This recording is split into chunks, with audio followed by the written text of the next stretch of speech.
Aleluia. Queridos, nós vamos aplaudir o Senhor de novo. Antes de aplaudir, nós vamos dar graça ao Senhor por essa equipe maravilhosa, pelo grupo de danças, pela equipe de teatro, que foi fantástico, pela vida do Luiz Fernando e Rossana, que tem coordenado essa festa da multiplicação, por todos aqueles que estão envolvidos, por todos os líderes de célula que serão apresentados daqui a pouquinho, pelos pastores que estão coordenando as regiões. Vamos ficar de pé e aplaudir ao Senhor por todos eles, com muita alegria em nosso coração. Aleluia.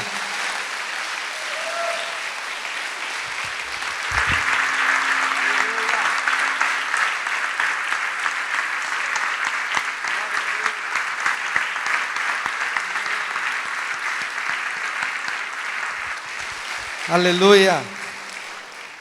Queremos profetizar que ministérios abençoados assim se multiplicarão na igreja mais e mais, em nome de Jesus.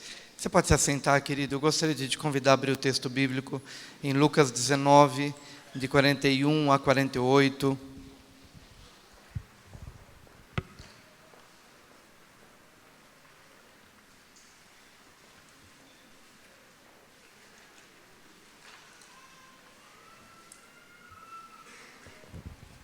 Com o evento de hoje, nós estamos dando início oficialmente ao novo tempo, ao tempo das células e da multiplicação das células. E nós estamos aqui hoje honrando essa liderança, honrando os líderes de célula, honrando os líderes de setores, que talvez ainda não esteja muito claro para parte da igreja, mas a nossa ideia é tornar cada vez mais claro para que você se envolva. Porque nós temos a consciência de que é no envolvimento dessa liderança que casos como esses, que nos chocam, que a gente se assusta, mas que fazem parte do dia a dia do nosso vizinho da direita, do vizinho da esquerda, da família do condomínio, do bairro onde a gente mora, que atinge o rico, que atinge o pobre, que atinge o da classe média, atinge a todos. E nós estamos hoje deliberadamente nesse propósito de destacar a necessidade de pessoas engajadas, pessoas que neguem-se a si mesmas e se devotem a esse trabalho de busca, de pastoreio e de evangelização. E esse texto bíblico de Lucas 19, de 41 a 48, eu quero ler com os irmãos nesse momento. E quando ia chegando, vendo a cidade, chorou sobre ela, dizendo: Ah, se tu conhecesses também, ao menos neste dia, o que a tua paz pertence. Mas agora, isto está encoberto aos teus olhos, porque dias virão sobre ti, em que os teus inimigos te cercarão de trincheiras, e te sitiarão, e te estreitarão de todos os lados, e te derrubarão a ti e aos teus filhos, que dentro de ti estiverem, e não deixarão em ti pedra sobre pedra, pois que não conheceste o tempo da tua visitação. Só até aqui. Nós gostaríamos de falar sobre o tempo da visitação e no final da ministração, a quem honra, honra. Repita após mim: o tempo da visitação. E diga ainda: a quem honra, honra. Feche os seus olhos num minutinho. Querido Pai, obrigado porque já temos percebido que queres falar ao nosso coração nessa manhã. E pedimos mais uma vez que o Senhor nos ajude, como tens ajudado até aqui, abençoando-nos através deste tempo tremendo de louvor, de adoração, de ministração dos dízimos, ofertas, de uma criança que é apresentada, consagrada ao Senhor, representando também uma nova vida consagrada a Ti, uma nova família aos Teus pés. Obrigado por toda esta encenação, por todo o teatro, obrigado pelas danças, pelo louvor, por tudo. E agora, por meio da Tua palavra, fala aos nossos corações. E que possamos reconhecer o tempo da visitação, a fim também de que, neste reconhecimento, o Senhor venha devidamente dar a cada um a sua honra, que é devida, conforme a dedicação e devoção a que nos entregamos a Ti. Obrigado por esta manhã, mais uma vez, pedindo a Tua graça, em nome de Jesus. Amém. Diga: o tempo da visitação. Queria que você dissesse para o seu vizinho: o tempo da visitação chegou na sua vida e na sua casa, na sua família.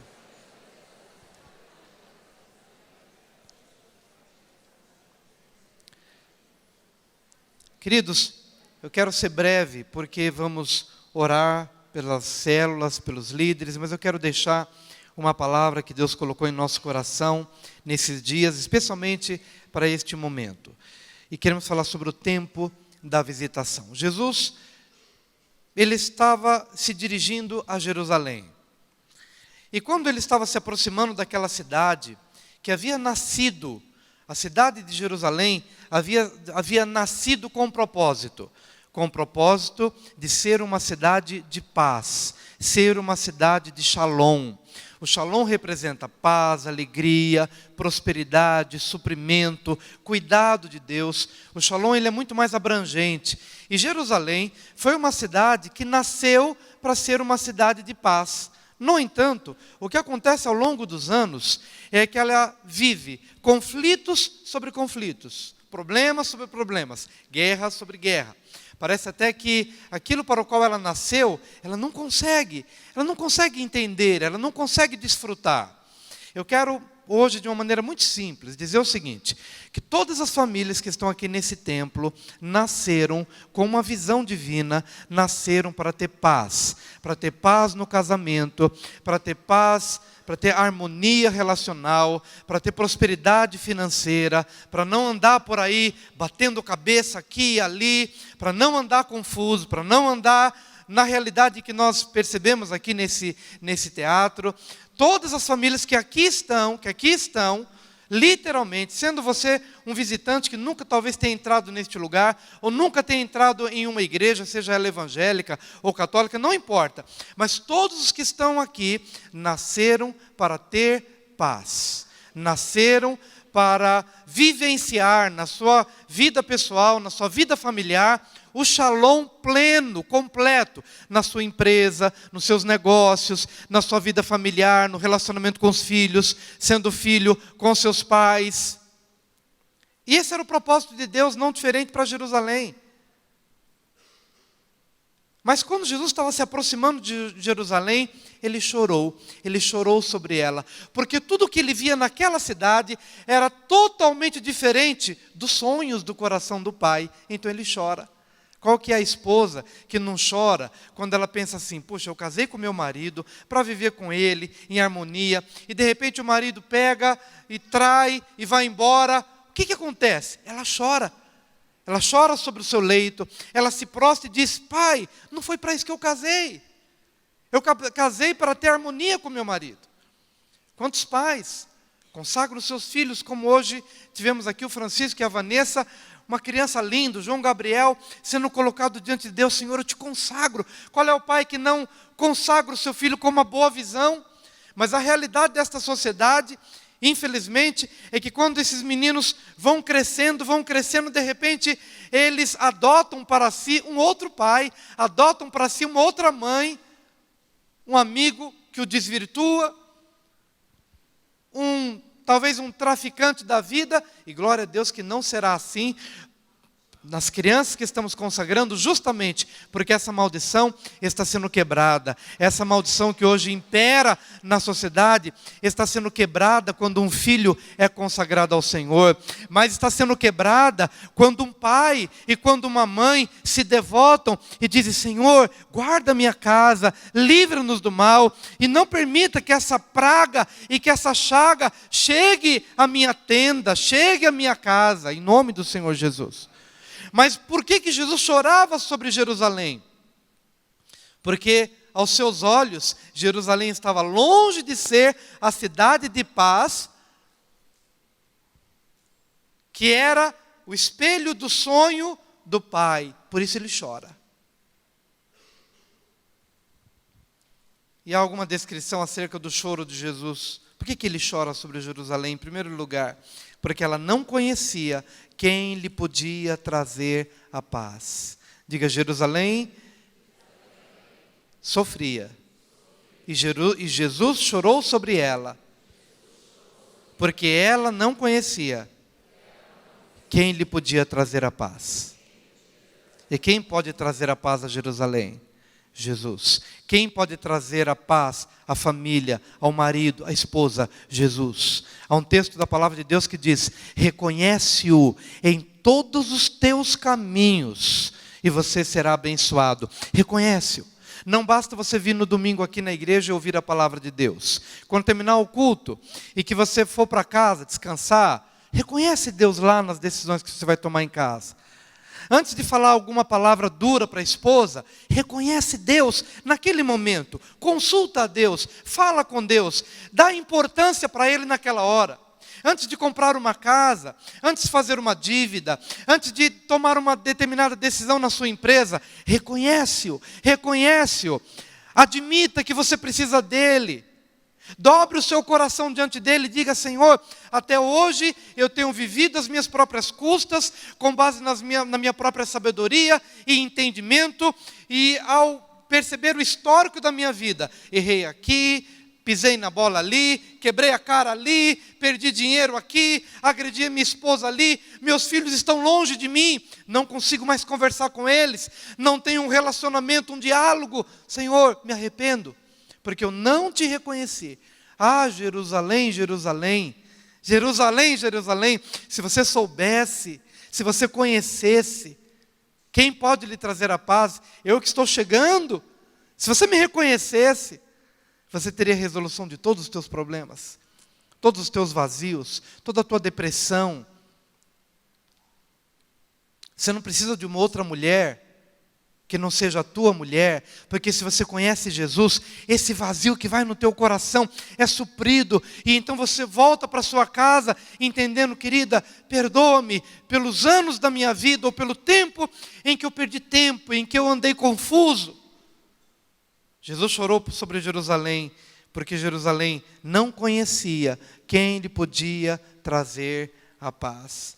Em segundo lugar, Jesus chorou sobre Jerusalém, porque ela estava debaixo de cegueira espiritual. É o que o texto bíblico diz. Olha só: ah, se tu conhecesses também, ao menos neste dia, o que a tua paz pertence, mas agora isto está encoberto aos teus olhos. O que Jesus está dizendo? Mas isto agora está encoberto. Você não consegue me conhecer, e você não consegue conhecer Deus na sua vida. Por quê? Porque os teus olhos estão encobertos. Há um texto bíblico que o apóstolo Paulo escreveu pelo Espírito de Deus, lá em 2 Coríntios 4:4, nos quais o Deus deste século, e Deus com D minúsculo, portanto não é a Deus, nosso Pai, é o Deus, D minúsculo, representando Satanás, nos quais o Deus deste século cegou os entendimentos dos incrédulos, para que lhes não resplandeça a luz do Evangelho da glória de Cristo, que é a imagem de Deus. Jerusalém estava cega. Chefes de família hoje estão cegos, não conseguem perceber, estão cegos. Mulheres estão cegas, vendo, porém não conseguem ver. Ouvem, mas não conseguem ouvir. Tem um coração, mas não conseguem sentir. Porque há uma ação maligna sobre as cidades. Assim como havia sobre Jerusalém um espírito que cegou o entendimento, que abriu a visão para outras coisas. Abriu a visão para o dinheiro, abriu a visão para o dinheiro, abriu a visão para a fama, abriu a visão para os prazeres, abriu a visão para tudo que é deste mundo. Mas o Deus, com D minúsculo, que é Satanás, cegou o entendimento com relação às questões espirituais. Fala de igreja? Imagina. Fala de pastor? Imagina, estou longe de pastor. Fala de palavra de Deus? Imagina, vou perder tempo com a Bíblia. A Bíblia foi escrita por homens. É o argumento daqueles cujo entendimento foi fechado, cuja revelação foi tolhida, cuja porta espiritual foi cerrada. Não há entendimento.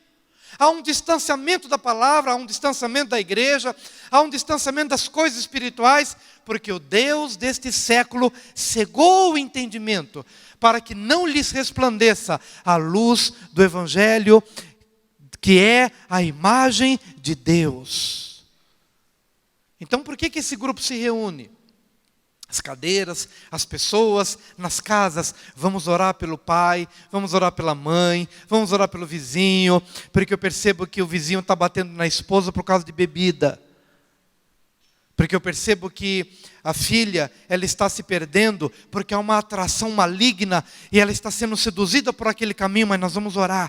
Porque esse Deus maligno, esse Deus com D minúsculo, que tem cegado o entendimento dos incrédulos, não prevalecerá na minha casa, não prevalecerá na minha família, não prevalecerá nos meus filhos, não prevalecerá nas minhas finanças. Esse entendimento virá, a revelação de Deus virá, e eles deixarão de andar por este mundo, cegos, porque verão a luz de Cristo Jesus. Diga para o seu vizinho: toda a tua casa conhecerá a luz de Cristo.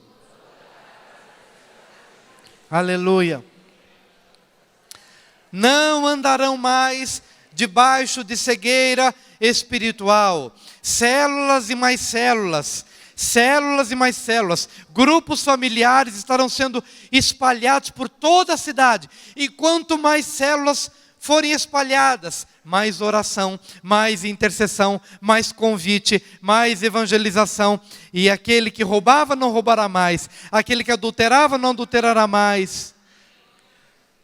Aqueles que ofendiam e agrediam seus filhos não farão mais, porque se converterão a eles.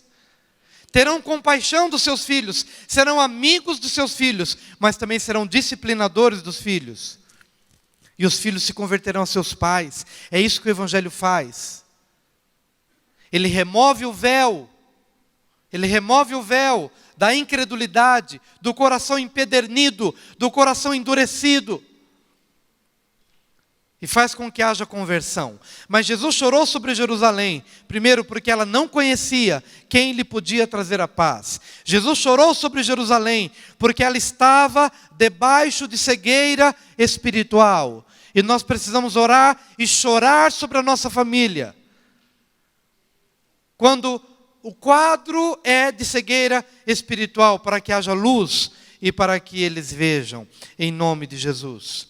Queridos, Jesus chorou sobre Jerusalém, no versículo 43, a palavra de Deus diz: porque dias virão sobre ti, em que os teus inimigos te cercarão de trincheiras, e te sitiarão, e te estreitarão de todos os lados. Jesus chorou porque o futuro das famílias que viviam nessa dimensão de incredulidade seria de opressão. O que é opressão? Opressão é oprimir, é esmagar, é sufocar. Você já se sentiu assim na sua alma?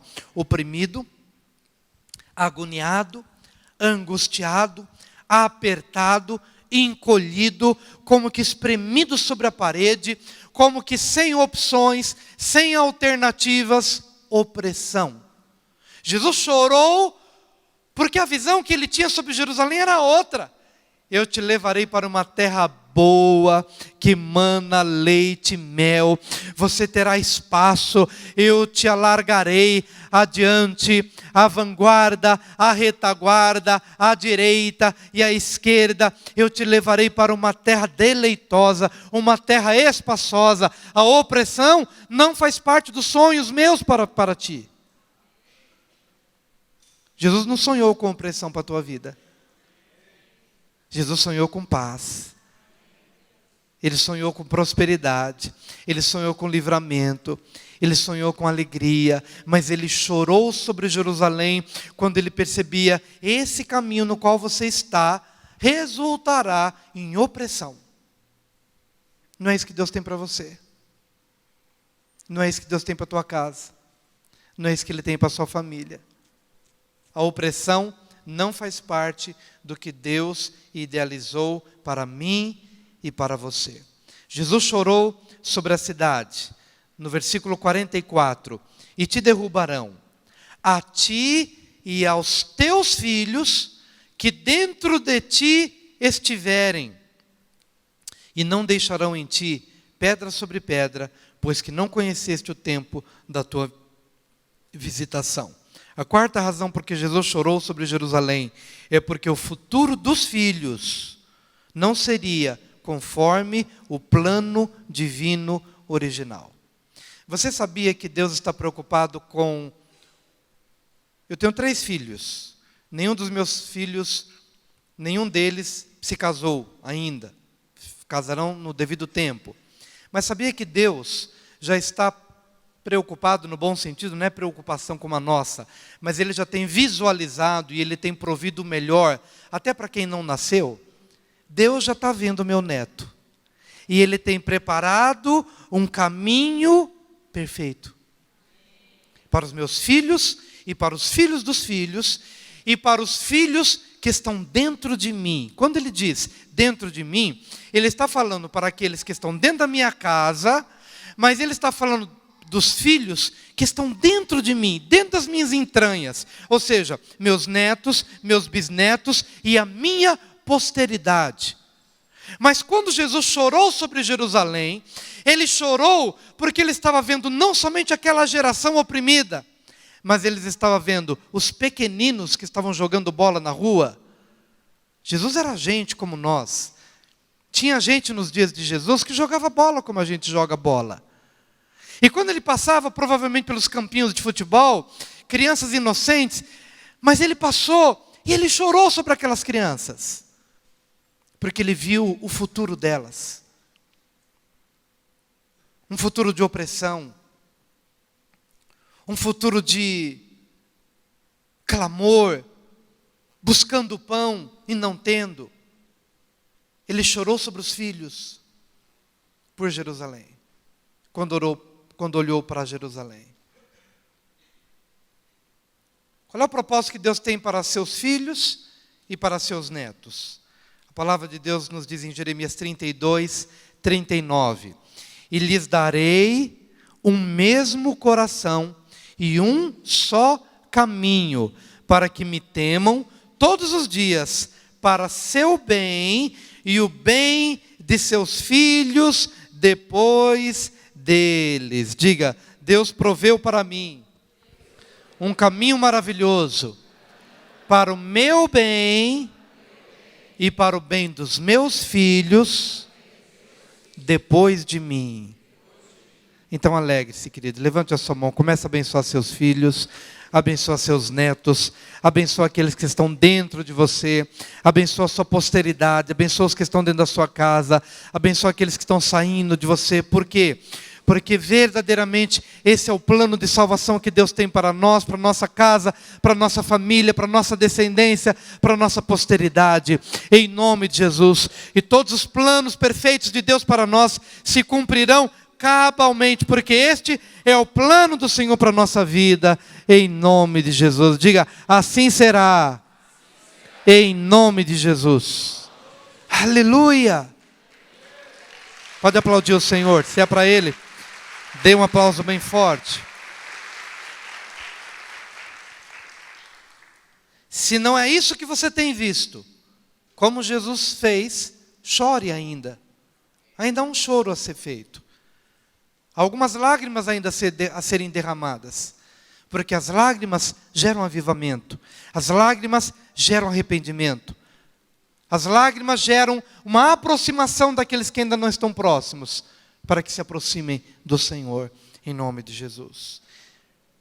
A quinta razão por que Jesus chorou sobre Jerusalém, ainda está no versículo 44.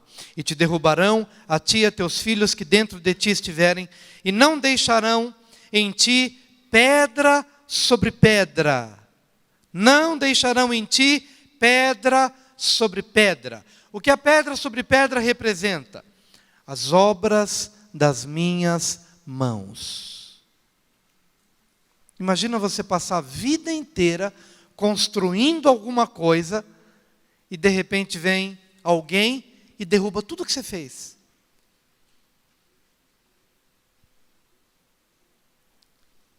Fico olhando ao longo dos anos da minha vida, pedindo a Deus, Deus, dá-me visão para que eu possa perceber ao longo destes anos tudo que eu construí. Não construí patrimônio, não construí casas, nem carros.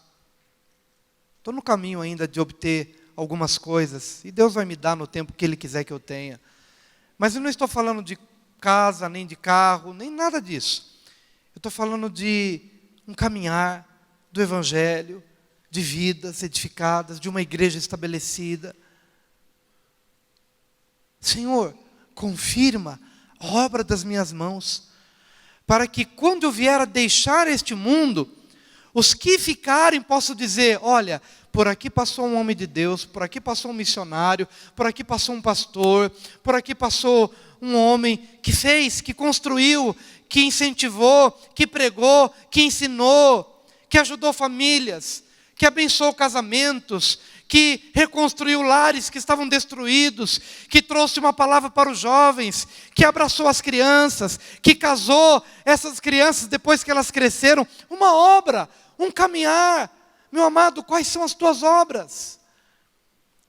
Saiba que o grande intento de Satanás é te envergonhar depois de uma vida de construção. De repente chegar e destruir tudo aquilo no qual você trabalhou. Não é o plano de Deus para a sua vida. Confirma, Senhor, a obra das nossas mãos. Diga para o seu vizinho, Deus confirmará a obra das suas mãos. Você não trabalhou na vida dos seus filhos em vão. Deus não destruirá a obra das suas mãos, no que diz respeito a todo o seu trabalho, o seu choro, a sua educação, o seu investimento. Deus não permitirá que você seja envergonhado. Não é Deus que envergonha. Estou corrigindo, não é Deus que envergonha. Mas Deus não permitirá que você seja envergonhado. Quando Ele olhou para Jerusalém e disse, não sobrará pedra sobre pedra. Por quê? Porque Jerusalém se apartou do caminho. Mas para aquele que está no caminho, para aquele que está no caminho, Deus fará cumprir na sua vida tudo o que Ele tem prometido. A quinta razão, então, portanto, como eu já disse, Jesus chorou, porque a obra das mãos de Jerusalém seria destruída. E Jesus chorou, porque não era isso que Ele havia projetado para a cidade.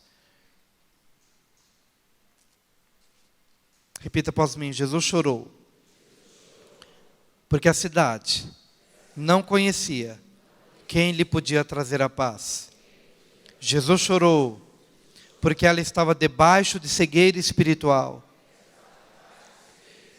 Jesus chorou, porque o futuro dos incrédulos será a opressão. Jesus chorou, porque o futuro dos filhos não será conforme o plano divino original, para quem não crê. Jesus chorou, porque a obra das mãos da cidade seria destruída. E Jesus chorou, porque ela não tinha reconhecido o tempo da visitação. Essa é a última razão pela qual Jesus chorou. Jesus chorou porque Jerusalém não reconheceu o tempo da visitação. Que tempo era aquele? Jesus estava lá no meio deles e eles não perceberam. Querido, Jesus está hoje aqui e talvez você não perceba. Mas eu quero profetizar que todos os que estão aqui percebam que esse é o tempo da visitação. Hoje é o dia, hoje é o momento. Eu acredito que eles tinham ali uma expectativa. É certo que eles tinham uma expectativa de um Jesus político que viesse montado num cavalo branco, forte, musculoso, alto, bonito como eu, cavalgando ali, entrando em Jerusalém com poder de quebrar todo o jugo político. O Império Romano oprimindo Jerusalém, oprimindo Israel, oprimindo. E eles estavam esperando um salvador da pátria, que quebrasse o jugo do império político. Mas de repente vem um Jesus, humilde, sentado num jumentinho, entrando, simples, não perceberam, não viram, não reconheceram, não discerniram, não entenderam o tempo da visitação. Eu acredito que hoje Deus está dando para cada um de nós, seja você membro dessa igreja, seja você não membro dessa igreja, cada um de nós talvez se encontre num determinado nível de oportunidade ou nível de experiência. Mas todos nós temos recebido da parte de Deus uma oportunidade de reconhecer o tempo da visitação. Posso compartilhar, Orlando, o testemunho que você me deu aqui ou não? Posso compartilhar? Assim, de bate-pronto, fica chato dizer que não pode, né? Mas tá bom, eu só pergunto para quem eu sei que... Reconhecer o tempo, a oportunidade. Domingo passado, eu estava aqui, o Orlando estava no culto da noite, né, Orlando? De manhã, no culto da manhã.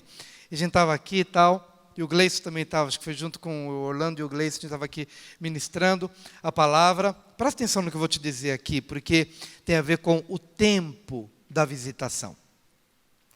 Eu estava aqui compartilhando a palavra e eu estava dizendo o seguinte, que esses são dias em que Deus nos despertará de uma forma especial e que muitos seriam despertados de madrugada,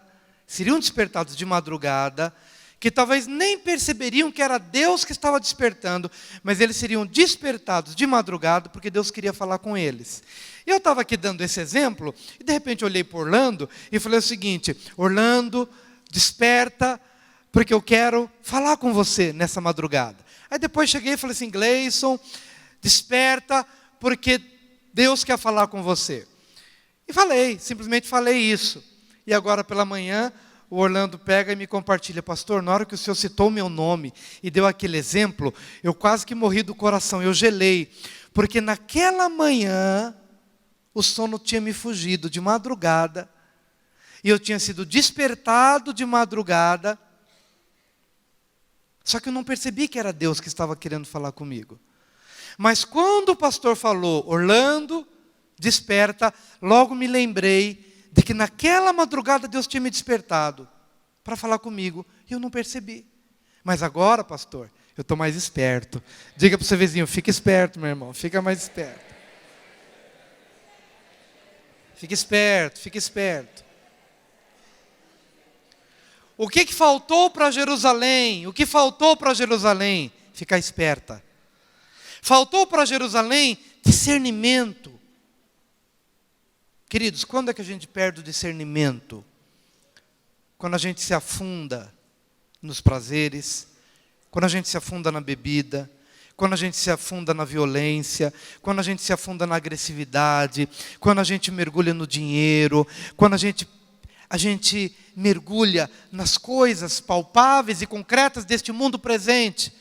Nós perdemos o tino espiritual, perdemos a percepção espiritual, perdemos o coração espiritual, nos afogamos em ansiedade, nos deixamos escravizar nas amarras da preocupação, da loucura deste mundo que nos absorve, que nos distrai, perdemos a percepção espiritual.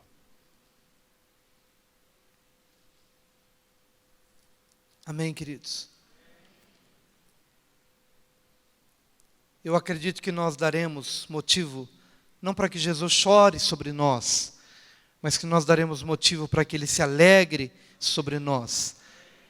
Porque quanto mais o nosso discernimento for aberto, nossos olhos forem abertos, mais iremos discernir o tempo da nossa visitação. Ó Senhor, aperfeiçoa o que me diz respeito. Está no Salmo 138, versículo 8. Ó Senhor, aperfeiçoa o que me diz respeito. A tua benignidade, ó Senhor, dura para sempre. Não desampares as obras das tuas mãos. Eu sou obra das mãos do Senhor. A sua família é obra das mãos do Senhor. E Ele tem cuidado de você com um amor muito especial. Eu acredito que este ano será um ano de muita busca a Deus, para que aquilo que ainda não está rendido ao Senhor, que porventura esteja debaixo de opressão, possa ver esse jugo sendo quebrado, e a glória e a mão do Senhor se manifestará de uma forma cabal, de uma forma completa. Mas para isso, precisamos de muitas pessoas que doem suas vidas para que esse evangelho chegue ao maior número possível de pessoas. E é isso que nós temos feito por meio das células. Eu queria pedir ajuda agora do Luiz Fernando e da Rossana para os momentos que teremos, porque nós queremos agora honrar as pessoas que têm já hoje sido instrumentos de Deus, para que esta glória possa chegar nas famílias da nossa cidade e para além da nossa cidade, em nome de Jesus. Enquanto eles estão subindo, igreja, por favor, fique de pé. Nós vamos orar em cima desta palavra. Coloque sua mão no seu coração, coloque a sua mão direita no seu coração, nesse momento. E ore ao Senhor devotando a sua vida, para que você seja esse instrumento de Deus, por intermédio de quem o Senhor fará grande obra de restauração na vida de muitas pessoas. Pai, eu oro agora pela tua igreja, para que nesse momento a tua igreja seja impactada pela unção do teu Espírito, que haja um manto de comprometimento, haja um manto de unção, de conforto, de revelação e de entendimento. Porque hoje nós compreendemos por que Jesus chorou sobre Jerusalém. Aquela cidade que não havia entendido, compreendido o tempo da sua visitação. Hoje, Senhor, hoje é o dia da tua visitação. Fala ao nosso coração e transforma-nos para a glória do teu nome. Em nome de Jesus. Pode se assentar, querido.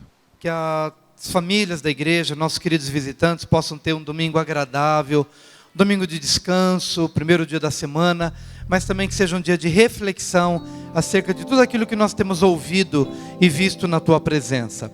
Leva a tua igreja a uma nova dimensão de evangelização, de discipulado. Continua dando as estratégias para que teu nome seja conhecido em toda a terra e que a graça que é em Cristo, o amor de Deus Pai, a comunhão e as consolações do Espírito seja sobre a igreja hoje e sempre. Que as bênçãos de Abraão, Isaque e Jacó sejam sobre nós. Eu farei de ti uma grande nação, abençoar-te-ei, engrandecerei o teu nome e tu serás uma bênção. Amém.